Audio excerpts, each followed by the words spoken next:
গাজীপুরের টঙ্গীর এরশাদনগর এলাকা থেকে অপহৃত 4.5 বছরের শিশু আলিফকে অপহরণের মাত্র 48 ঘন্টার মধ্যে উদ্ধার করেছে টঙ্গী পূর্ব থানা পুলিশ। পুলিশ জানায় 23 মে দুপুরে বোরকা পরিহিত এক নারী মিষ্টি লোভ দেখিয়ে শিশুটিকে বাসার সামনে থেকে অপহরণ করে নিয়ে যায়। বিষয়টি জানাজানি হওয়ার পরপরই শিশুর পরিবার থানায় অভিযোগ দায়ের করে। এরপরে পুলিশ তৎপরতা শুরু করে। ঘটনার গুরুত্ব বিবেচনা নিয়ে তাৎক্ষণিকভাবে তথ্য প্রযুক্তি বিশ্লেষণের মাধ্যমে তদন্তে নামে আইন শৃঙ্খলা বাহিনী। প্রথমে ঢাকার আশুলিয়া এলাকা থেকে এক নারী অপহরণকারীকে আটক করা হয়। তার দেয়া তথ্য অনুযায়ী পরে ঝিনাইদহ থেকে আরো দুজনকে গ্রেফতার করা হয়। গাজীপুর মেট্রোপলিটন পুলিশের অপরাধ দক্ষিণ বিভাগের উপপুলিশ কমিশনার এন.এম. নাসিরউদ্দিন জানান, গ্রেফতার 3 জনই একটি সংঘবদ্ধ শিশু অপহরণ চক্রের সক্রিয় সদস্য। অপহরণের উদ্দেশ্য ছিল মুক্তিপণ আদায়, তবে দ্রুত সময়ের মধ্যে প্রযুক্তির সহায়তায় শিশুটিকে অক্ষত অবস্থায় উদ্ধার করা সম্ভব হয়েছে। শিশুটি বর্তমানে পরিবারের কাছে ফিরেছে এবং সুস্থ রয়েছে। শিশুটিকে ফিরে পাওয়ার স্বস্তি প্রকাশ করেছে পরিবার ও স্থানীয়রা। তবে শিশু নিরাপত্তা নিয়ে উদ্বেগও বেড়েছে বলে জানান স্থানীয় বাসিন্দারা।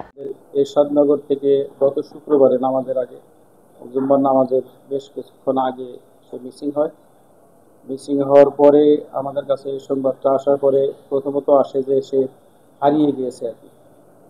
হারানোর সংবাদ পেয়ে তারপরে যেহেতু একটা বাচ্চা, তো সেটাকে আমরা যথাযথ গুরুত্বের সাথে নিয়ে আমরা কাজ শুরু করি। আমাদের একজন অফিসার সবচেয়ে যে অভিজ্ঞ এই সকল কাজে, সেই সাব ইন্সপেক্টর বাইজিৎকে দায়িত্ব দেওয়া হয় এটা নিয়ে কাজ করা, এবং তার পাশাপাশি আমাদের ইন্সপেক্টর, তদন্ত, ওসি সকলেই এর সাথে যুক্ত থাকে। এবং এই ইস্যুটি নিয়ে আপনারা ইতিমধ্যে জেনেছেন যে আমাদের অ্যাম্বার অ্যালার্ট ফর বাংলাদেশ নামে একটি যে সংগঠন, যারা মিসিং শিশুদের নিয়ে কাজ করে, সেই সংগঠনও তারা শুরু থেকেই এর পিছনে লেগে থাকে এবং তারা কাজ করতে থাকে সিরিয়াসলি। এবং তাদের সহযোগিতা নিয়ে আমরা বিভিন্ন ইনফরমেশন শেয়ারিং এর মাধ্যমে আমরা কাজ করতে থাকি।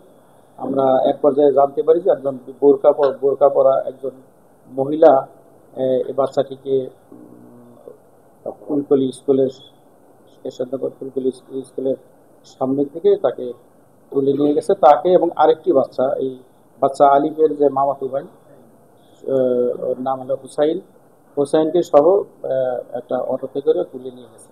এরকম সংবাদ পাওয়ার পরে তারপরে আমরা জানি যে তাকে কিছুক্ষণ পরে, অবশ্য ওই বাচ্চাটা যেহেতু একটু বড়, সে মুখ খুলতে পারে, তাকে কিছু দূর নিয়ে যাওয়ার পরে তাকে নামিয়ে দেয়। একটা পর্যায়ে নামিয়ে দিয়ে যে তুমি থাকো, আমরা মিষ্টি কিনে নিয়ে আসি, এই কথা বলে তার বাচ্চা হুসাইনকে নামিয়ে দেয়।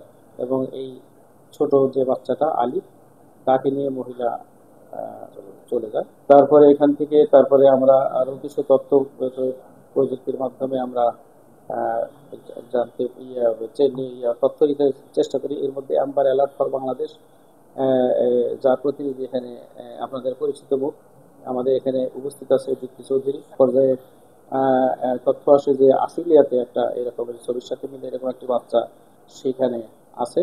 এই সংবাদ পেয়ে এই অ্যাম্বার অ্যালার্ট ফর বাংলাদেশের যারা কর্মী, তারা সেখানে দ্রুত ছুটে যায় এবং পুলিশকে খবর দেয়।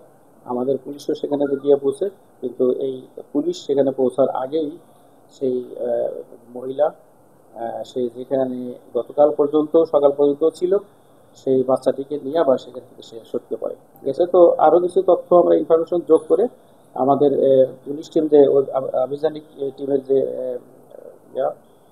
প্রধান ছিল, যে এসআই বাইজিৎ, সে অত্যন্ত বুদ্ধিদীপ্ত ভাবে সে মানে চিন্তা করে, যেহেতু এটা মানে দেরি করলেই তো আসলে সে যত দেরি করবে তত দূর সে চলে যাবে।